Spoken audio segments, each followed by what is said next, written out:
दोस्तों सबको नमस्कार।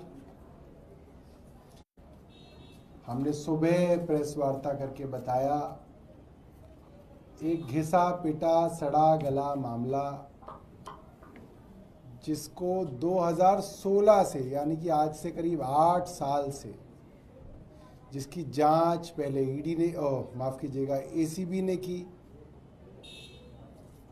उसके अंदर कुछ निकला नहीं।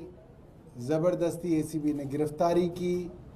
जब गिरफ्तारी की तो भी खूब ड्रामेबाजी की, खूब वीडियो बनाए, खूब टीवी पे चलवाया कि अमानतुल्लाह खान गिरफ्तार हो गए। और मात भी हो गई।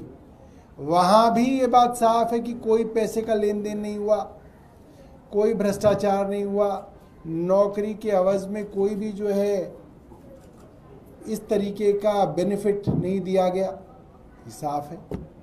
अब उसी मामले को अब तीसरी एजेंसी को ईडी को दे दिया गया। अब सवाल यह है कि ईडी को क्यों दिया गया। आपको याद होगा कुछ महीनों पहले ईडी ने अमानत भाई के यहाँ 3 कमरों का फ्लैट है उनका, ओखला में 3 कमरों का, उसके ऊपर छापा मारा, छानबीन करी, फिर उनको बुलाया, सुबह बुलाया, रात को 11 बजे तक पूछताछ की और उसके बाद कई महीनों तक कुछ नहीं था क्योंकि कुछ है नहीं। अब उस मामले में जिसमें एसीबी को कुछ नहीं मिला, सीबीआई को कुछ नहीं मिला, उसके अंदर ईडी ने prevention of money laundering act के अंदर अमानतुल्लाह खान साहब को अरेस्ट कर लिया। सीधे तौर पे यह दिखाता है कि केंद्र सरकार का एक ही उद्देश्य था, किसी तरीके से आम आदमी पार्टी से जुड़े हुए विधायक हों, मंत्री हों, मुख्यमंत्री हों, उनको अरेस्ट किया जाए। और इसीलिए पीएमएलए में उनको अरेस्ट कर लिया गया। क्यों कर लिया गया? क्योंकि पीएमएलए के प्रावधान इतने कठोर हैं कि भाई एक बार अरेस्ट हो गए तो कई महीने लगेंगे। मैंने आपको सुबह भी बताया था, आप पहले लोअर कोर्ट में जाएंगे, उनकी हिम्मत नहीं है देने की आजकल बेल बार बार कही जा रही है, वो दे ही नहीं पा रहे हैं बेल। फिर हाई कोर्ट जाएंगे, फिर सुप्रीम कोर्ट जाएंगे और कई महीने तक एक चुना हुआ विधायक अपने चुनाव से ऐन पहले अपनी विधानसभा से गायब रहेगा। ये पूरी की पूरी रणनीति है, ये पूरी की पूरी स्ट्रेटेजी है।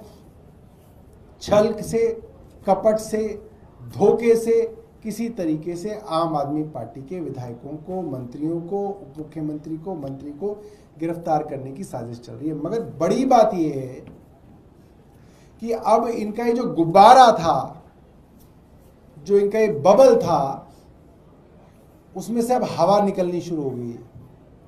सबसे पहले हवा तब निकली जब मनीष सिसोदिया जी को बेल दी और कोर्ट ने कहा कि आप ये पिक एंड चूज करते हैं, आप किसी को जेल में डाल देते हैं, आप कहते हैं कि 6 से 8 महीने के अंदर ट्रायल खत्म करेंगे। मनीष सिसोदिया जी को जब बेल डिनाई हुई सुप्रीम कोर्ट में, तब 30 अक्टूबर को ईडी के वकील ने कहा था कि हम 6 से 8 महीने में पूरी ट्रायल, पूरा मुकदमा खत्म कर देंगे। सोचिए, अक्टूबर के बाद नवंबर, दिसंबर और 8 महीने ये हो गए, 10 महीने हो चुके हैं, अभी तक ट्रायल शुरू भी नहीं हुआ। आज से 2 महीने पहले तक ट्रायल खत्म हो जाना था। ये सेंट्रल गवर्नमेंट की कमिटमेंट है।